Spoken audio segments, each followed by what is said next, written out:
Episode 5 में हम देखते हैं जुंग रेन और सांगचुल को एक साथ देखकर उनके पास आती है। सांगचुल उसे देखकर घबराते हुए बोलता है, मैं तुम्हारे लिए ही वेट कर रहा था, पर यहाँ पे रेन भी आ गई और उसने कहा कि वो भी तुम्हारे लिए वेट करेगी। रेन बोलती है, चलो आज हम साथ मिलकर लंच करते हैं। इसके बाद तीनों मिलकर लंच करने जाते हैं। सांगचुल कहता है, मुझे ये जगह पसंद नहीं है। तुम्हें पसंद क्यों नहीं है? यहाँ के नूडल्स बहुत अच्छे हैं, लास्ट टाइम मैंने खाया था। जुंग पूछती है, क्या तुम पहले भी यहाँ आ चुकी हो? रेन बोलती है, हाँ, मैं किसी स्पेशल इंसान के साथ आई थी। सांगचुल की तो उसकी बातें सुनकर जान जा रही थी।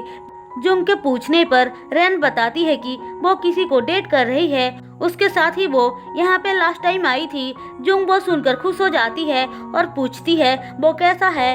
रेन बोलती है, सांगचुल के जैसा हैंडसम, क्यूट और नाइस पर्सन है। जुंग एडवाइस देती है कि जल्दी से ही उसे अपने रिश्ते को आगे बढ़ाना चाहिए।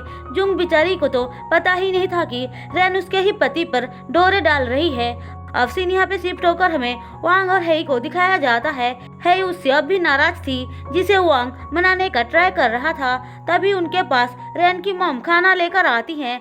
वो हेई को ध्यान से देखती हैं, पर हेई उसके तरफ नहीं देखती है। अब वो बाहर आकर सोचती है, उसे देखकर ऐसा क्यों लग रहा है कि मैंने उसे पहले भी देखा है। अब फिर से हमें जुंग और सांगचुल को दिखाया जाता है। वो जुंग से कहता है, तुम रेन के मामलों में क्यों पड़ रही हो? मैं तुम्हें कितनी बार बताऊं कि रेन मेरी बेस्ट फ्रेंड है। तुम उसके बारे में ऐसा मत बोलो। तुम उसके बारे में फिक्र करना बंद करके अपनी लाइफ पे फोकस करो। जुंग पूछती है, तुम इतने गुस्से में क्यों हो? लेकिन सांगचुल बात को टाल देता है। कुछ टाइम के बाद जुंग के डैड उनके घर पर आते हैं। उसकी मदर इन लॉ बोलती है, तुम आए हो तो डिनर करके ही जाना। फिर सारे मिलकर डिनर करते हैं। उसकी मदर इन लॉ बोलती हैं, हमारी जुंग परफेक्ट है, घर को संभालने के साथ साथ वो खाना भी बहुत अच्छा बनाती है। लगता है उसकी मॉम से उसको ये सारे गुण मिले हैं। जुंग सिन से पूछती है, डैड क्या मॉम भी मेरी तरह ही अच्छा खाना बनाती थी? उसके डैड मायूस होकर हाँ बोलते हैं। सांगचुल की मॉम पूछती हैं, उनकी मौत कैसे हुई? सिन बताते हैं कि उनकी वाइफ मरी नहीं है, उन दोनों का डिवोर्स हुआ है, लेकिन वो जिंदा है या नहीं उनको इस बारे में पता नहीं है। वो उनसे ऐसे सवाल पूछने के लिए माफ़ी मांगती हैं। फिर सब लोग मस्ती मजाक करते हुए डिनर करते हैं। थोड़ी देर बाद सांगचुल भी ऑफिस से वापस आ जाता है। वो रेन को देखकर जुंग से कहता है, क्या तुम्हें ऐसा नहीं लगता है कि रेन का यहाँ बार बार आना ठीक नहीं है? जुंग बोलती है, तुम ऐसे क्यों बोल रहे हो?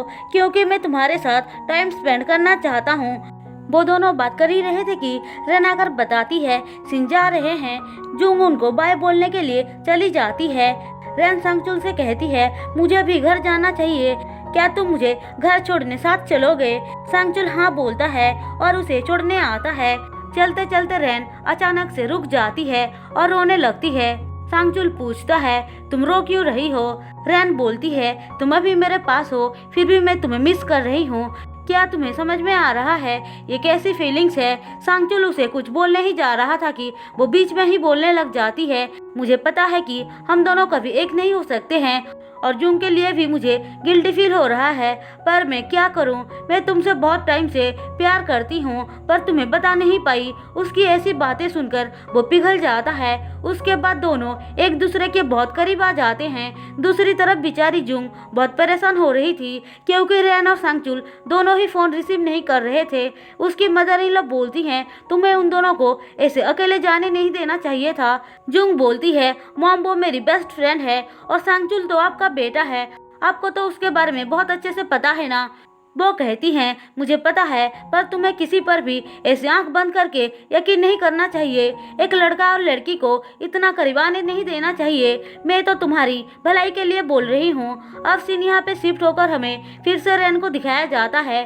वो जुंग को फोन करके बोलती है, मैं घर पहुँच चुकी हूँ। जुंग बोलती है, सांगचुल अभी तक घर नहीं आया है। रेन बोलती है, मेरी टैक्सी में बैठने के बाद वो चला गया था।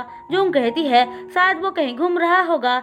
रेन हाँ तुम सही बोल रही हो कहकर फोन कट कर देती है और सोचती है, तुम्हारे साथ जो कुछ भी हो रहा है वो तुम्हारे डैड की गलती की वजह से हो रहा है। मैं तुमसे तुम्हारे हस्बैंड को छीन लूंगी, उसके बाद तुम खून के आंसू रोओगे। अब हमें सीन को दिखाया जाता है।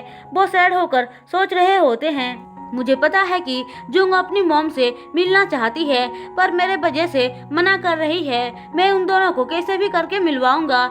ऐसा बोलकर वो पुलिस स्टेशन जाते हैं। हे के बारे में पता लगाने के लिए ऑफिसर बोलती है कि हमें अभी तक उनके बारे में कुछ भी पता नहीं चला। दूसरी तरफ जुंग की मदर इन लॉ और हे एक दूसरे से टकरा जाती हैं। जुंग की मदर इन लॉ तो उसे देखकर इम्प्रेस हो जाती हैं, इसीलिए उसे बस देखती ही रह जाती हैं। उन दोनों की मुलाकात फिर से एक बार वॉशरूम में होती है। हे उनको बताती है कि उनके स्कर्ट पे टॉयलेट पेपर लगा हुआ है। वो हे को थैंक्स बोलती हैं और बातें करने लग जाती हैं। तभी हे को किसी का कॉल आता है, इसीलिए वो चली जाती हैं। हम देखते हैं वो जिस गली से जा रही होती है वहाँ पे जुंग और सीन खड़े होकर बात कर रहे थे। और इसी के साथ एपिसोड 5 खत्म होता है। दोस्तों, अगर आपको मेरी एक्सप्लेनेशन पसंद आई हो तो चैनल को सब्सक्राइब और वीडियो को लाइक जरूर कर देना।